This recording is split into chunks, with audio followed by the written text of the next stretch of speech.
I'm Professor Faiza Fakhfakh from University of Sfax in Tunisia. I will talk about epilepsy genetics. Epilepsy is characterized by the recurrence of epileptic seizures. Epilepsy is the most common chronic and severe neurological disease worldwide, with increased risk of mortality and psychological and socio-economic consequences impairing quality of life. Epilepsy is the fourth most frequent neurological disease and occurs in 0.5 to 1% of global population, and it's twice as likely in the third world. In Tunisia, the prevalence of epilepsy is about 3.8. In the world, 100 million have had a seizure in their lifetime. 55 million people have epilepsy, among them 60 to 90% don't receive treatment. More than 30% of patients with epilepsy have inadequate control of their seizures with drug therapy.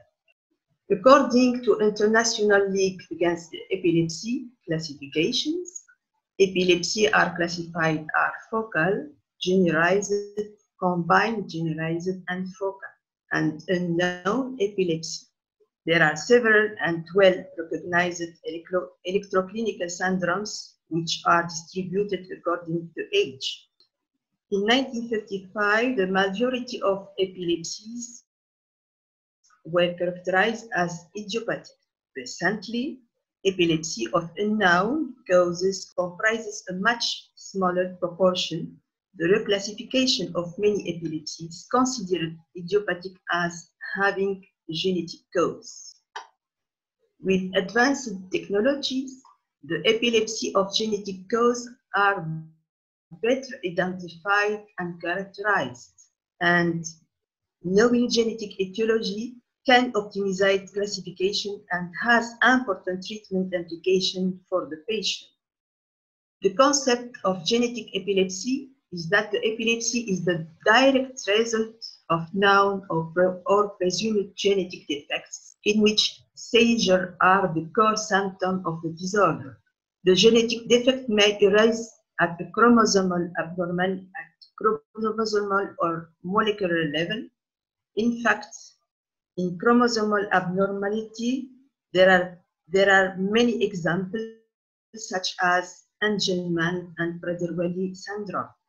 For monogenic defects, there is several types, including small deletion, insertion, and point mutation, which characterize gene abnormality.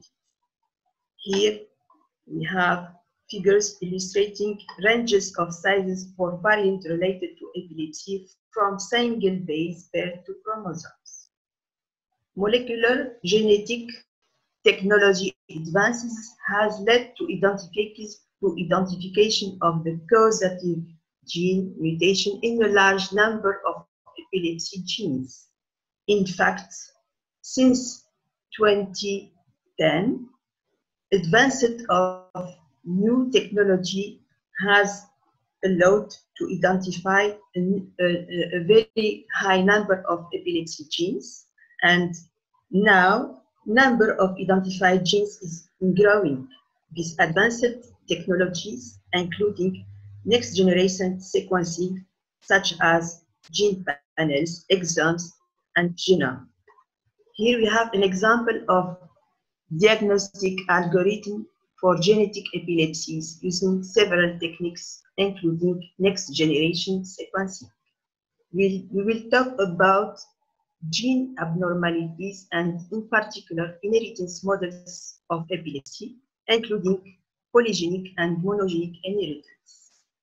Among genetic epilepsies, inheritance models of epilepsy include polygenic and monogenic inheritance. In fact, among genetic epilepsies, polygenic cases are predominant and majority of them remain unsolved. Epilepsy with complex inheritance implies multiple genes with or without an environmental contribution. Monogenic epilepsies are caused by a single gene abnormality. In monogenic epilepsy, various inheritance patterns are described. In fact, some inherited conditions require only one copy of the gene to be abnormal, known as autosomal dominant inheritance. Other inherited conditions require both copies of the gene to be abnormal for the condition to occur and call it autosomal recessive inheritance. X-linked inheritance are described when mutation is in a gene on chromosome X, and de novo mutation means that the patient has a new mutation not inherited from parents. Particularly, autosomal recessive inheritance is higher in consanguineous populations. In addition, de novo dominant model incidence expected to be similar around the world, and an increasing number of de novo mutations are being identified in both severe and mild epilepsy, and de novo dominant model is shown here in this picture. Identified mutations are most frequently arising de novo, particularly in 30% to 5% of patients with severe developmental and epileptic encephalopathy.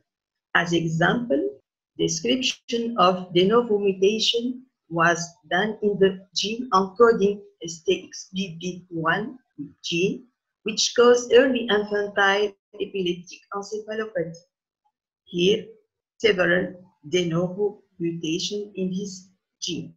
If the individual has a de novo dominant mutation, their offspring will have a 50% risk of inheriting the mutation. This does not necessarily mean that their children will have epilepsy, as its expression will depend on the penetrance of the mutation. Although due to an abnormality in a single gene, monogenic epilepsies are heterogeneous. In fact, to date, the majority of genes shows phenotypic heterogeneity, and the majority of syndromes reveal genetic heterogeneity.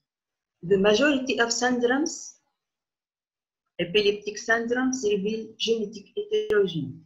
As example, here, Dravet syndrome is caused by SN1A gene and infantile and several other genes. Infantile spasm also is caused by numerous genes. So we called this phenomenon as genetic heterogeneity, when one syndrome can be caused by numerous genes. In addition to the genetic heterogeneity, the majority of genes show phenotypic heterogeneity. For example, SN1 gene is involved in several phenotypes, such as Dravet syndrome, infantile spasm, epilepsy with myoclonic atonic seizures, epilepsy of infancy with migrating focal seizures, and other syndromes. A monogenic etiology may cause a spectrum of mild to severe epilepsy, such as SN1A mutation, which are associated with Dravet syndrome, and genetic epilepsy with fibrosing pus. For example, in a Tunisian family with patients presenting the same mutation in SN1A gene, they have variable severity, and we have patients with fibrosing pus and Dravet syndrome. Another example, in clinical and molecular analysis of epilepsy-related genes in patients with Dravet syndrome. In fact, the SN1A variants were identified in a family and was found in heterozygous states in mother with febrile seizures and in two brothers with Dravet syndrome. This another example showing the phenotypic heterogeneity associated with the same mutation in the same gene. This phenotypic variability in monogenic epilepsy may be caused by different modifying factors. And there is many possible modifying factors that contribute to this phenotypic heterogeneity, such as genetic factor, such including modified gene or other genetic factor, or epigenetic factor, or also an environmental factor. As genetic factor, we can describe mosaicism as modified factor. Molecular clue to disparate seizure phenotype within families could be explained by mosaicism, which is now crucial in the genetic of epilepsies and other disorders. In fact, if patients are mosaic for a mutation, this means that they have two populations of cells, with one population having the mutation, as shown here, and the other having the wild type or normal allele. This is called somatic mosaicism. Depending on when during the development somatic mutation occurs, it will affect different lineage.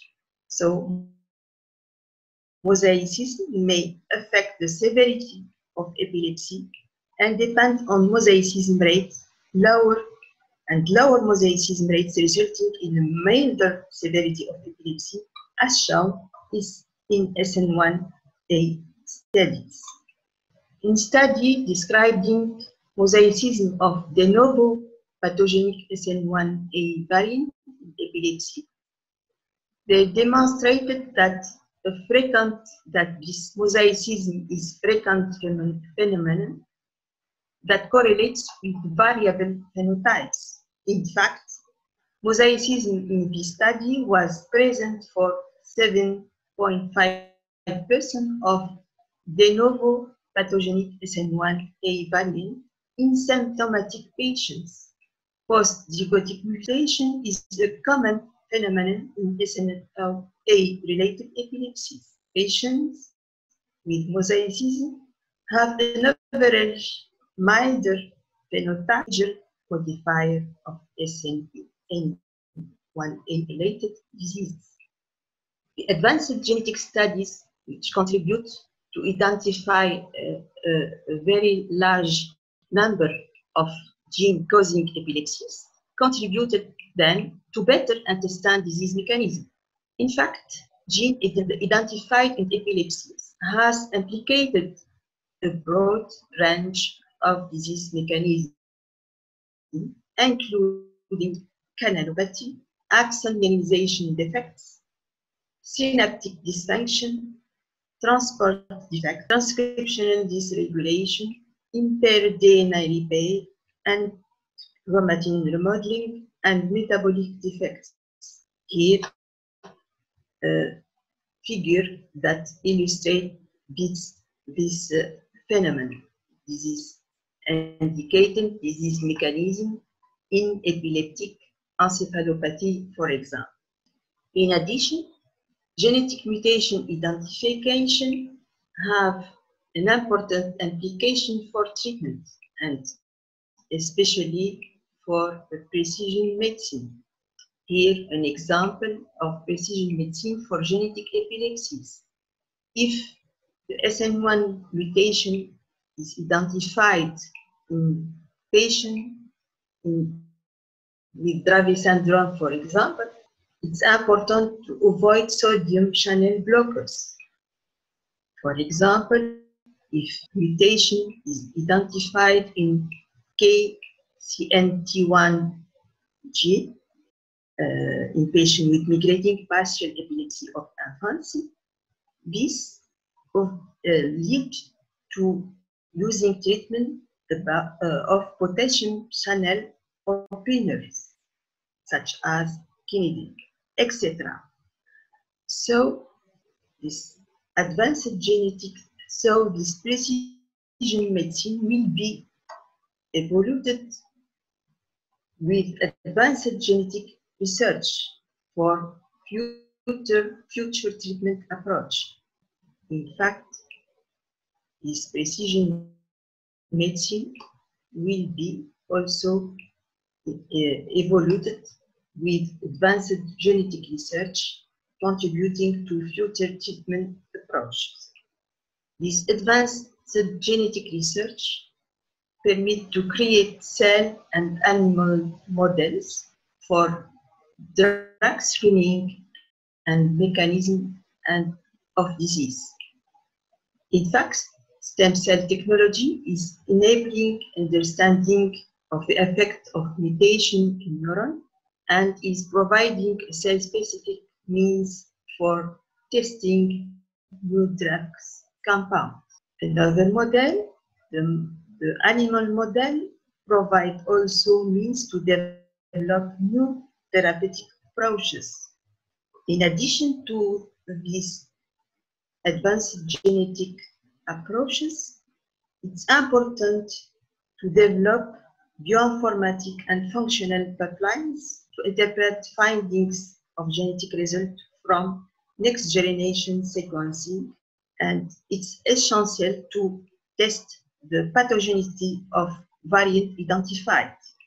So because of clinical, electrophysiological, and genetic complexity of epilepsies, a multidisciplinary approach is necessary to achieve beneficial goals for patients, particularly early diagnosis and appropriate and efficient management and treatment for patients with epilepsy.